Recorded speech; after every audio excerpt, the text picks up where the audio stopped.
The cabin door slammed shut against the howling wind, but it couldn't drown out the pounding of my heart as I clutched my swollen belly, feeling the life inside kick fiercely for the first time. I had run from him, the Alpha King, whose scent still haunted my dreams, whose touch during that fateful heat had ignited a fire I couldn't extinguish. Now, deep in the rugged peaks of the Appalachian Mountains, I hid like a ghost, praying he wouldn't find me before I could decide my own fate. My name is Alex Rivera, and I never imagined my life would unravel like this. Growing up in a small town in rural Virginia, I always knew I was different in Omega in a world where alphas ruled the packs with iron fists. But in modern America, where werewolf lore blended seamlessly with everyday life, Omegas like me had choices. Or so I thought. We lived among humans, hiding our true natures behind jobs and facades. But the ancient instincts never faded. Heat cycles came like clockwork, turning rational men into vessels of raw desire. Mine hit during a pack gathering in the Shenandoah Valley, a lavish event disguised as a corporate retreat for the elite wolves of the East Coast. That's where I met him, King Elias Thorne, the unchallenged alpha of the northern packs, a man whose presence commanded rooms and bent wills without effort. He was tall, broad-shouldered, with eyes like storm clouds and a jawline that could cut glass. Rumors swirled about him, ruthless in battles against rival packs, yet fair to his own. I was just a low-ranking Omega, working as a graphic designer in D.C., invited only because my cousin was mated to one of his betas. But that night, under the full moon, my heat struck early, amplified by the pack's collective energy. The air thickened with pheromones, and before I knew it, Elias's gaze locked onto mine across the crowded hall. It was electric, forbidden. Alphas like him claimed Omegas for life, binding them in eternal mateship.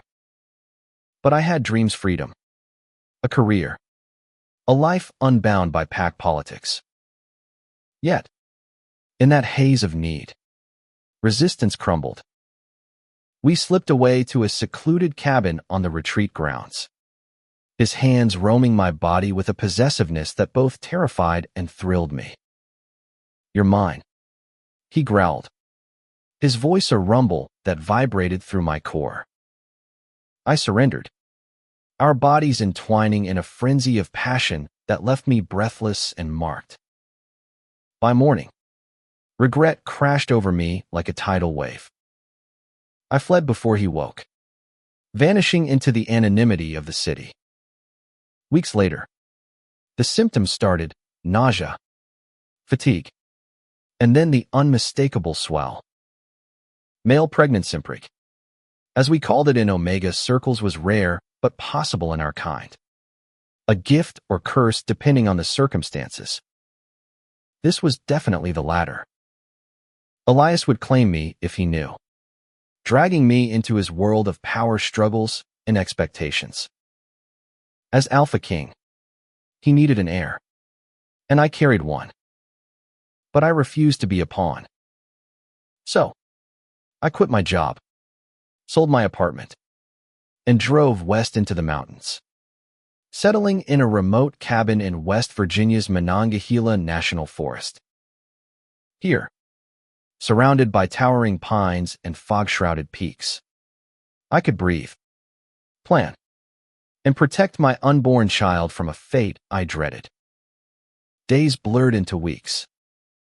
I foraged for berries, chopped wood with aching arms, and whispered stories to my belly about a world where love wasn't chained to dominance. The isolation was a double-edged sword, peaceful, yet lonely. Memories of Elias invaded my thoughts, the way his lips curved into a rare smile, the tenderness beneath his alpha bravado during our night together. Was it just heat-induced lust, or something deeper? I pushed the questions aside, focusing on survival. But the mountains weren't empty. Hikers passed occasionally, and whispers from distant packs reached even here. Elias was searching, his betas scouring the east coast for the Omega who had dared to run. One crisp autumn evening, as golden leaves carpeted the ground, I heard Ida's low growl echoing through the trees. My heart seized. I grabbed my backpack, stuffed with essentials, and bolted into the underbrush. Branches whipped my face, my breath coming in ragged gasps. The pregnancy slowed me, but adrenaline surged. Alex. His voice boomed, closer than I expected. How had he found me? A traitor in my old pack, perhaps, or his unparalleled tracking senses. I ducked behind a boulder, hand over my mouth to stifle sobs. Footsteps crunched nearer, and there he was, Elias, disheveled from the chase, his eyes wild with a mix of fury and relief. Why did you run? He demanded, his alpha aura pressing against me like a physical force. I stood, defiant despite the tremble in my legs. Because I'm not your property. This child deserves a choice, not a cage. His face softened, pain flickering in those storm eyes. For the first time, I saw vulnerability in the king, the weight of his crown, the loneliness of power. He stepped closer, not to claim, but to plead. I never wanted to cage you, Alex. That night, it was more than heat. You awakened something in me. We talked then, under the canopy of stars, words spilling like a dam breaking. He confessed his fears, rival packs plotting his downfall, the pressure to produce an heir, the hollow victories without true connection. I shared my own abandonment by my family after coming out as Omega, the struggle for independence in a world that saw me as lesser. As dawn broke, painting the mountains pink, Elias knelt, his hand gently on my belly. Let me prove I'm worthy. Not as king, but as your mate. Tears blurred my vision. For the first time, hope flickered. But peace was short-lived. Word of my location spread, and rivals saw opportunity. A pack of rogue wolves, led by Elias's bitter enemy, Marcus Blackwood, ambushed us that night. They wanted the heir to leverage against the king. Chaos erupted, growls, claws, blood staining the forest floor. Elias fought like a demon, protecting me with feral intensity. I hid in the cabin, heart pounding, but when a rogue burst through the door, I grabbed a hidden knife and struck, defending my child with a mother's fury. Elias roared my name, bursting in to finish the attacker.